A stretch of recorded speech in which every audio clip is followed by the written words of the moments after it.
السلام عليكم ورحمة الله تعالى وبركاته خوتي المغاربة. اليوم جبت لكم موضوع خطير بزاف أي واحد فينا كيهتم بالعقار وباغي يبني دار. الموضوع ديالنا هو مخالفات البناء والتعمير في المغرب. شحال من واحد شرى دار وهو فرحان وعنده الملكية والعقد ديال البيع، ومن بعد اكتشف أن الدار عليها مخالفات قانونية كبيرة بزاف.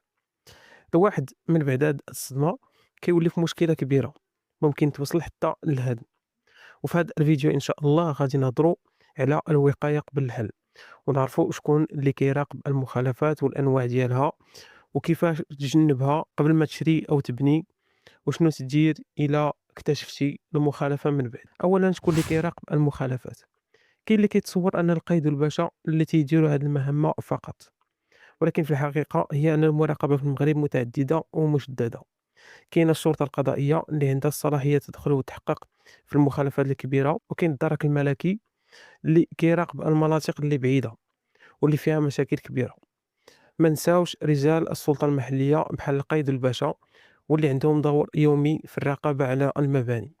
وكاينين حتى الموظفين ديال الوكالة الحضرية والجماعات المحلية واللي كيتأكدوا من الرخص والبلانات قبل ما يبداو البناء.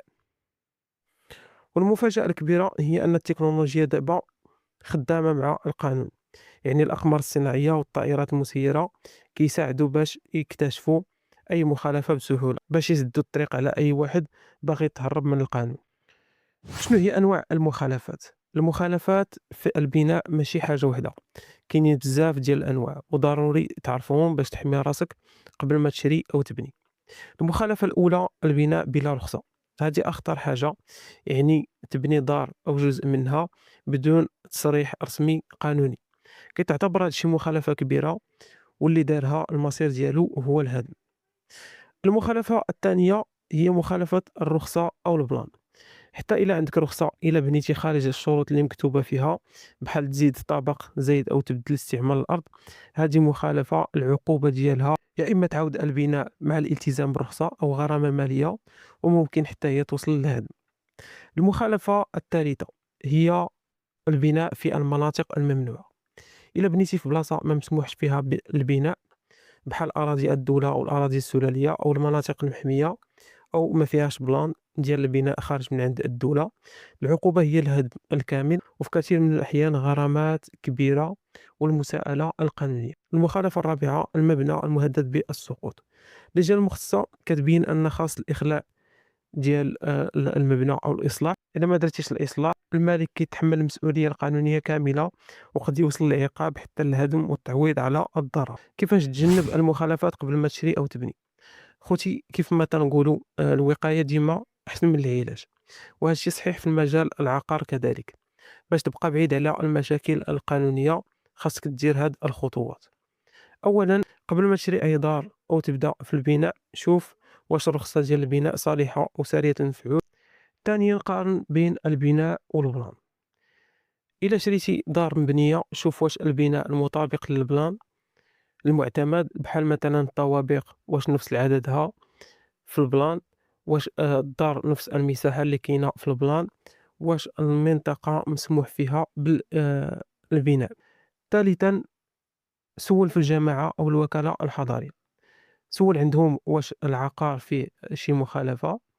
إلا ما قدرتيش دير هاد الإجراءات بنفسك، ما عليك غير تمشي عند مهندس أو خبير باش يقوم بالإجراءات بدلا عنك باش تسكن وبالك هاني. رابعا تجنب العقارات المهددة بالسقوط. دابا نجيو شنو هما التدابير إلا اكتشفتي المخالفة من بعد الشراء. في هاد الحالة عندك جوج ديال الحلول لا ثالث لهما: إما تدارك المخالفة إلا كانت قابلة للإصلاح، حيتاش بعض المخالفات يمكن التصحيح ديالها، بحال تعديل جزء صغير خارج من الرخصة. كما يمكن أنك تفاوض مع الجهات المختصة باش دير هاد التصحيح القانوني. في حالة ما نجحش هاد الحل، الحل الثاني رفع دعوى قضائية بسبب العيب الخفي. إلا ثبت أن البائع ما قالكش بالحقيقة، القانون كيعطيك الحق باش ترفع دعوى قضائية ضد البائع وتطالب بفسخ العقد وترجع فلوسك، بالإضافة إلى أنك تاخذ تعويض عن الضرر. بهذا تنكون وصلنا لآخر الفيديو. شكرًا على حسن الإصغاء، وإلى اللقاء في فيديوهات قادمة إن شاء الله.